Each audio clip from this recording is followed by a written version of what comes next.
Fautine Bollaert, découvrez dans quelle célèbre série elle est apparue.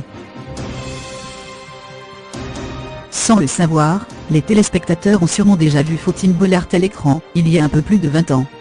Un précieux dossier déniché, et dévoilé par Laurent Ruquier, ce dimanche 11 mars dans Les Enfants de la télé. Depuis la rentrée, Fautine Bollaert accueille chaque après-midi sur France 2 des hommes et des femmes venus se confier sur leur parcours, et les épreuves qu'ils ont traversées, des témoignages forts, qui touchent l'animatrice aux commandes de Ça commence aujourd'hui.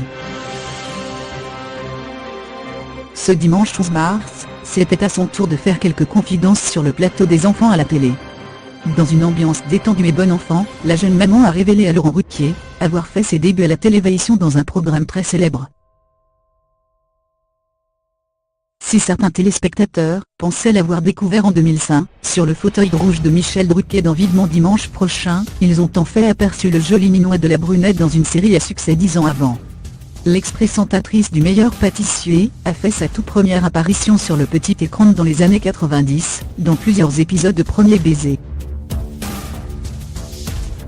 Fautine Bollaert ne courait pas après Monsieur Gérard, et n'était pas copine avec Justine, elle faisait simplement de la figuration.